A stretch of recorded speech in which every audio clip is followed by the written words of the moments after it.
Thanks, Nancy. Hey, good morning, everyone. Almost afternoon. I'll be joined today by my colleagues, Tony DeFranco and Shannon Pritting, too, as they're going to talk about their respective areas. To kind of, get us grounded in this, I really want to kind of talk about the overall structure of our operations.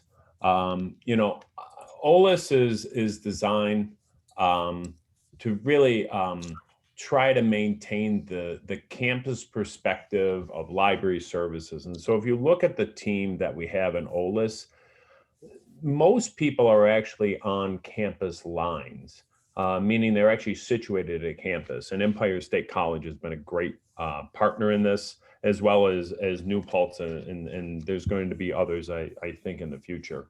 And the reason for that is that we're trying to make sure that we're really grounded in the faculty and student experience. Oftentimes when you sit to the system perch, you oftentimes lose sight of what that really looks like and what your program really looks like in terms of a campus experience. So this is part of, our goal and our focus.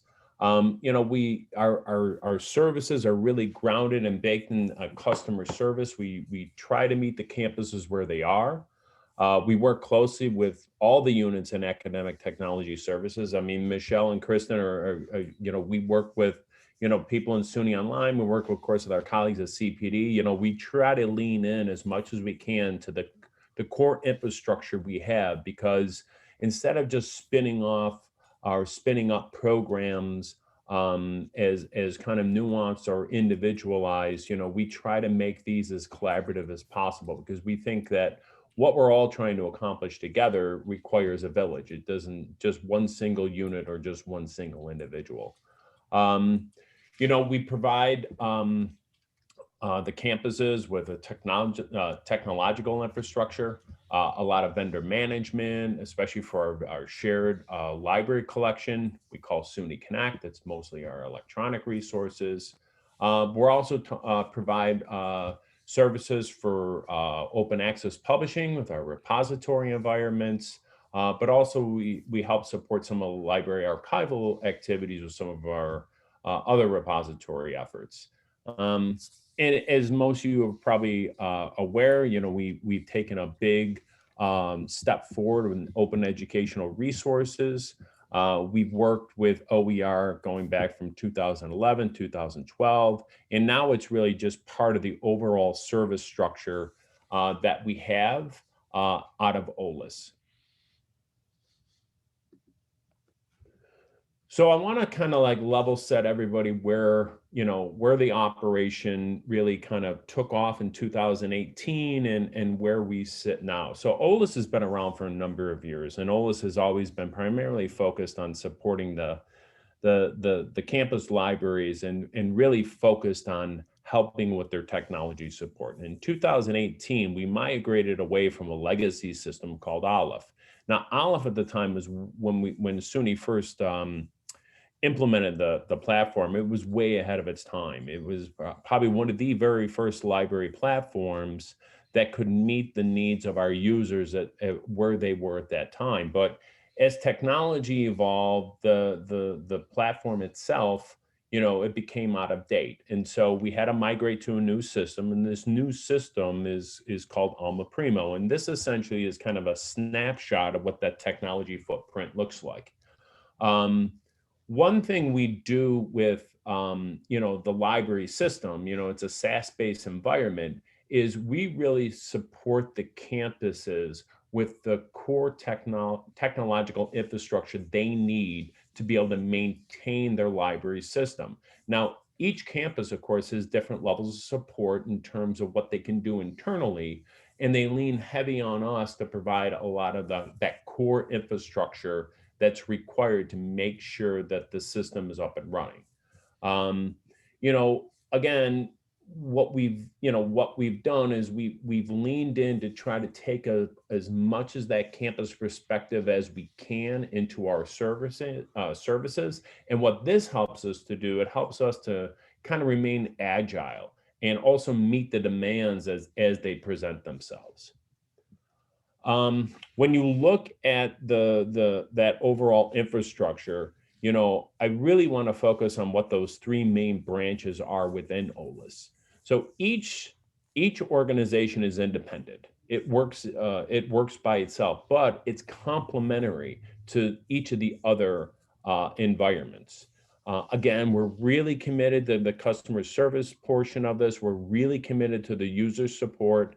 And our campuses, they really lean heavily on us for some of the leadership and also a lot of innovation.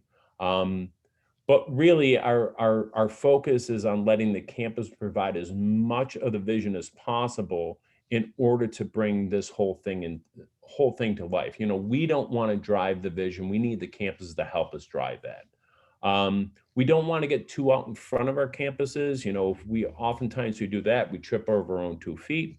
But we also want to keep evolving. We know we have an opportunity to really maximize our full potential if we continue to evolve and if we continue to maximize our system and our services. And so one of the areas of support we're going to talk about today is with the SUNY Library Services. The director of that is Shannon Pritting. Shannon's going to talk specifically about how we, as OLIS, kind of lean in to help our campuses in terms of support for system-wide policies. So Shannon, I'm going to turn it over to you right now, okay? Sure. So the one area that I think we work the most in that we touch the campuses and in the most meaningful ways is assisting when there is a board of trustees policy or some sort of a policy that is given a timeline that then requires campuses to adjust and come into compliance or to complete a new activity. And we often get involved in that to manage that sort of system-wide implementation. And we try to address campuses where they're at. And that often means that we need to be involved for multiple years because the implementation cycle is much different at different types of campuses depending on their experience in these areas as well. So the EIT resolution is a great example where we've been working for the past year and a half to both develop some program level services that lead to deduplication of effort, and then also do more level setting with campuses to try to bring everybody onto the same page. And that is in addition to, in parallel with, and then connecting into the compliance requirements to submit an EIT plan that has procurement and libraries and a variety of other things moved into one specific report provided to SUNY. And we also get involved in major activities where campuses and campus individuals are certainly participating and helping, but there needs to be a more strategic support. So the one of the images on this slide is from Unsub, which was one of the contractors we brought in over the, I would say, 18-month period that OLIS worked collaboratively with SUNY Libraries to unbundle our Elsevier library content deal. And that ended up saving a lot of money at a very opportune time as we moved into the pandemic. But the campuses worked collaboratively with us, and we brought a lot of scale and collaborative activities and organizations to the project. So in addition to helping campuses with new initiatives, new projects, new needs to comply with policies, we also have a lot of contracts and other things that we manage on a yearly basis. And one of the things that was brought to us over and over again, especially at the beginning of the pandemic, and it's been persistent throughout the last year, is that procurement, contracting, and all of the activities related to that had become a massive problem. So we tried to lean into that as much as possible. And we developed 12 new system-wide procurements this year, in addition to everything else we had existing in that area. So really broadened our umbrella or portfolio of system-wide agreements. And that's something that we want to do sustainably, continue to grow that moving forward, and be as collaborative as possible with system-wide research content agreements. You can go ahead, Mark, next slide. So we have 4 main areas that we work in the SUNY Library Services. So one is vendor management. So we have multiple enterprise level system-wide vendors that we handle the complex interactions with them, both working with campuses and then also, more of on a system level. Any sort of large-scale collaborative project where the libraries want us to assist in or is connected with a board of trustees policy. We manage the project management, and we manage the collaborative, cohesive environment there as well. And then we also do a lot of direct support for campuses, and I'll talk a little bit about how many. But we are doing the work of or on behalf of campuses at a much broader scale than we were 2 years ago or even 1 year ago. And Mark talked about the shared technology infrastructure. So we have a completely cloud-based environment that all 60 campuses are on, that has analytics capabilities, and also it's updated every single month with new features where we need to help campuses continue to get more and more value out of this system. And we can't wait for the updates; they're automatically pushed to us. So that is also something that we do, which involves hundreds and hundreds of hours of professional development and training as well, so that we're constantly working towards best practices. Go ahead, Mark. I think you went backwards. I think you're right. I did go backwards. Or we duplicated something. Yeah, we may have. So we would never do that. a great example is EIT policy support. And I talked a little bit about this, of what we're trying to get better at implementation of Board of Trustees policies and assisting campuses so that this feels like something that is a positive move for them, and that there is support at the variety of levels that campuses are at. And this just means that we're constantly in this push-pull of more and more professional development needs versus getting things done, helping with the collaborative work that can help with being compliant with these policies. So the EIT policy came out, I guess, about a year and a half ago. And we've been helping to both try to train as many people on campuses using the DeQ University subscription that we've had for the last year, and then a lot of mentoring and group work through a cohort model to get as many people comfortable working in the accessibility reviewing and accessibility space, so that we could grow partners in the campuses. And then also to help with the major lift of doing this compliance work, we've also created a repository of accessibility reviews of the majority of products that library campuses subscribe to, and we continue to add to that so that we get a higher and higher percentage of one peer-reviewed work of a review of the accessibility of the library content, so that we're not reviewing in 50 different ways, 50 different places doing the exact same thing, that we're doing it once, and then we're having different people look at it, make it better, agreeing on best practices, making sure that if we do the review, that it meets the standards of Buffalo or Stony Brook or Suffolk, and that we're learning from this as much as possible. So we're pretty proud of the system repository, and a lot of campus and SLS work went into that, and we hope to scale that in new ways as we mature in the EIT accessibility area. Go ahead, Mark. And in addition to that, we've seen a real growth in what we're calling extended services. So we have a baseline level of support for libraries, and then we have libraries who have either deliberately or organically retrenched or um, uh, not filled staff in specifically in the library technology or some of what are called the technical services areas, so that librarians can focus on working directly with faculty or working directly with students.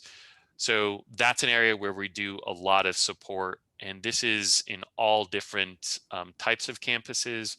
We have 17 formal agreements, and I think if we counted informal agreements where we're supplementing staff, we're probably talking about 7 or 8 more. So a pretty major portion of the SUNY libraries are depending on us for these extended support services. And then we have 4 campuses where we have worked together to deliberately say, you know, they're going to focus more in the libraries on student-facing, faculty-facing work, and they work with us to, in essence, be their library technology staff. And what we're doing is we're trying to be as agile and we're trying to be as responsive as we possibly can be. OLIS and these SUNY Library Services have been very much focused on and good at the library technology support. And we're trying to be as responsive as possible when libraries come to us or campuses come to us and say, we really need help in this area, but we don't have the staffing. We can't reassign someone. Can you help us in this area? So last year, we began accessibility reviewing and consulting with campuses, and we're trying to, figure out how we do that in a more responsive way by, just getting the best staff that we can, where we can manage more for campuses when they ask us to. We certainly don't want to replace staff if that's not desired, but in higher and higher levels, we're getting asked to take on the work of campuses so that you can focus on students and faculty more. And I'll turn it over to Tony, I believe, who's going to talk about OER. Okay, thanks, Shannon. So the OER services works directly with SUNY campuses and faculty, and what we try to do is provide knowledge and assistance for adopting and sustaining the use of OER. Really, the goals are to improve student learning and ensure that SUNY's faculty are aware of OER. With our goals to improve student learning, we want to make sure that we're providing high quality peer-reviewed learning material that goes through a continuous improvement process. One of the concerns we often heard early on from faculty who were interested in OER was, I'm interested in it, but it's a heck of a lot of work. It's a big lift. It takes a lot of time, a lot of work to refresh a course and to rework a course. So to address those concerns and barriers, we introduced the Ready to Adopt course catalog. The catalog is available at oer.suny.edu. It features over 120 accessible and easily customizable courses, which are primarily high enrollment and gen ed courses. To adopt a course, it's very easy for faculty. They simply fill out a try this course form, or they can email the SUNY help desk, who will intervene and assist on their behalf. Through our partnerships with Lumen and OLI, all content's available at no cost to students. And because the content's openly licensed, faculty have the freedom to revise and remix it to match their plan for their courses. And of course, all courses seamlessly integrate into all major learning management systems. At least 3 of the systems are standalone if someone wants to use them that way, but we encourage them to go through the LMSs. There are far more benefits going that way. Go ahead and advance, Mark. I'm just going to talk briefly about the 4 platforms that we have. We've got a couple of platforms that are focused on personalized learning, Waymaker and OLI. These feature engagement tools that are really designed to improve student learning and strengthen relationships between faculty and students. They're built on the learning sciences, and the online homework manager is a flexible online homework system that allows faculty to build courses, and it offers quantitative subjects, math, for example, so that students can do a lot of practice. And there's a number of tools that are included with them. And of course, Candela is an ebook based on Pressbooks, and it really allows faculty full editing control over all of the content that they're using. They can bring in content from various sources, mix it together. And what we often see throughout SUNY is faculty who wish to develop their own content will use the Candela platform. Let's see. So over the past couple of years, the OER services has helped campuses and faculty shift to a digital first focus to help them better understand how OER-enabled courseware strategy can really create a more substantial and enduring change on campus in teaching and learning. The platforms really, again, are designed to improve mastery learning. And just last fall alone, nearly 40,000 SUNY students use these platforms. And we saw some tremendous growth for a couple of reasons. The first reason, last fall, in fact, was really driven by the pandemic. And as faculty started to transition to remote learning, OER seemed to be a very attractive choice. One, because it was already available in digital format, so it made the transition to online teaching a bit easier, but also because these are full courses that can be, again, customized and used and complement what existing content maybe faculty were already using that they could put online. Another major driver scaling OER use in SUNY is departmental adoptions of OER for all sections of a course. A number of campuses really took this approach early on in our efforts in OER. Monroe Community College, Herkimer, Corning. Last fall, we learned of 13 campuses across sectors that shifted to departmental adoptions of OER-enabled courseware. That impacted over 11,000 students. And these types of adoptions quickly provide equity of access and learning experience to students because they have access day one, and everybody starts on an even playing field. We've also seen adoptions foster faculty collaboration, which has been great. So they're not only collaborating with faculty within SUNY who are using this courseware, but also with faculty outside of SUNY. And as many of these departmental adoptions are courses that are taught across the system, we really see this as an opportunity to leverage valuable faculty experience and insights. And the reason why that's so valuable to us is because we use that information in our efforts in working with our partners to improve the courseware and the content. And we also see these types of adoptions really serving as a model for campuses that are looking maybe to scale online courses or programs. Next slide, Mark. Because of the ever-increasing high cost of textbooks and access codes, early efforts around OER were primarily aimed at saving students money and providing equal access for all students. But over time, we were pleasantly surprised. We found that students not only were saving money and had day one access, but they were also doing better. They were gaining better learning experiences. And we found that faculty collaboration was fostered and pedagogy improved.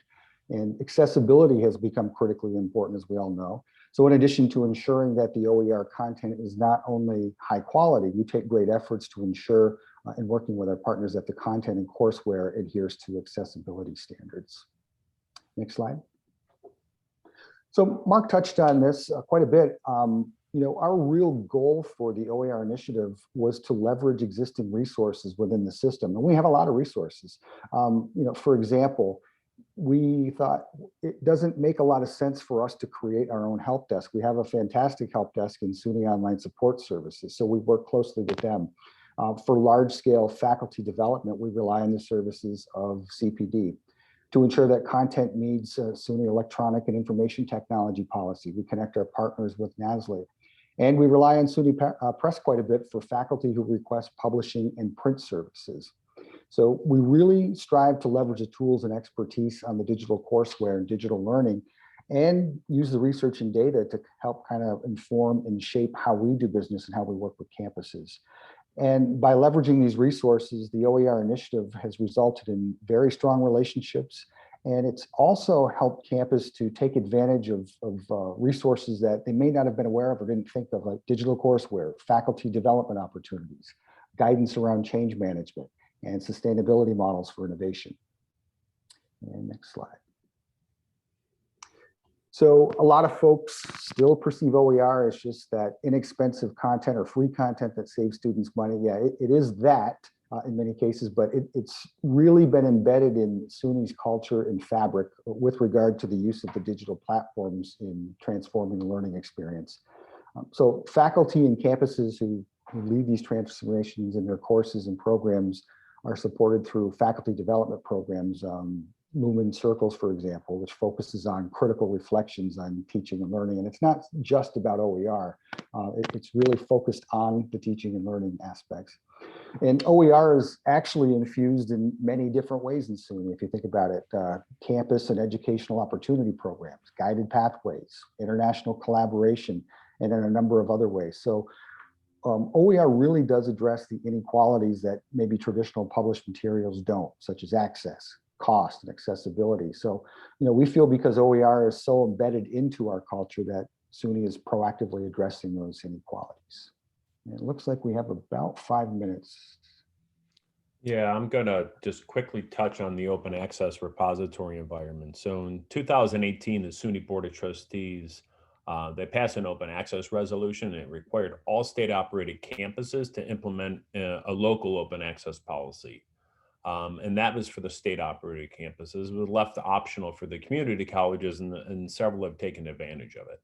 But what the resolution specifically mentioned, you can see it under the heading "Be it further resolved." It required SUNY's system to provide a support for the campuses in terms of an open access repository environment to meet the needs and the demands of the policy. So in SUNY and OLIS, we have two open access repositories. The one is primarily focused on open access, and we have another repository environment that's really focused on library archival work or campus archival work. We work hand in hand right now with the SUNY Press. SUNY Press is starting to put their titles inside of the SUNY digital repository, and at times they'll move the content into the open access repository environment if it's an open access publication. During the last year, we've done an analysis of what the open access environment looks like. And we've discovered that nearly half of faculty papers being published in SUNY are being published as open access.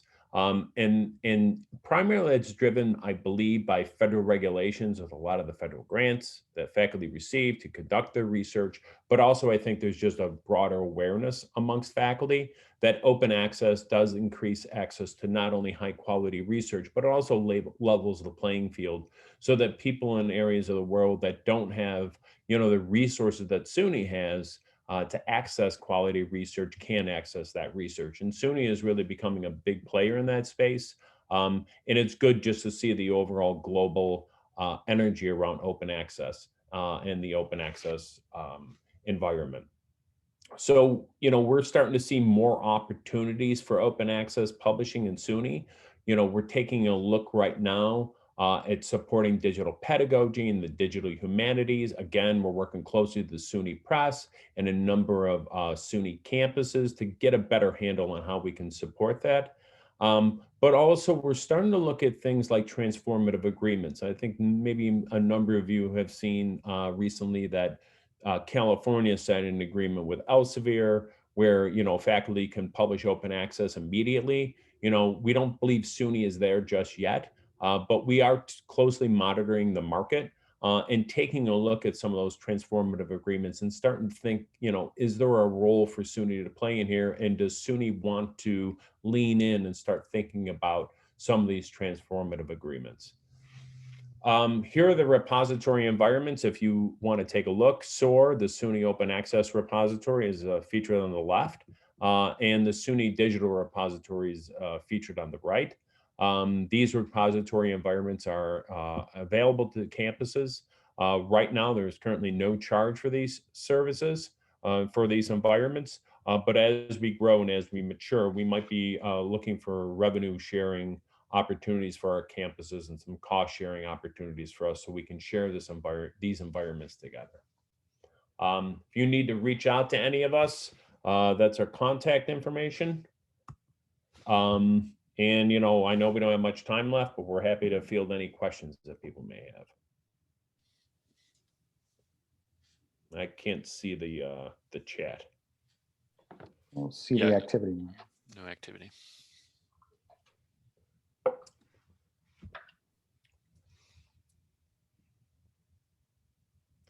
Well, I appreciate everybody's time. And wish we could be doing this face-to-face, but CPD has done a great job bringing us all together virtually. So thanks everyone for being here today. Thanks, Mark and Shannon and Tony. We're going to be taking a break for lunch now, and we will see everyone back at 12:50.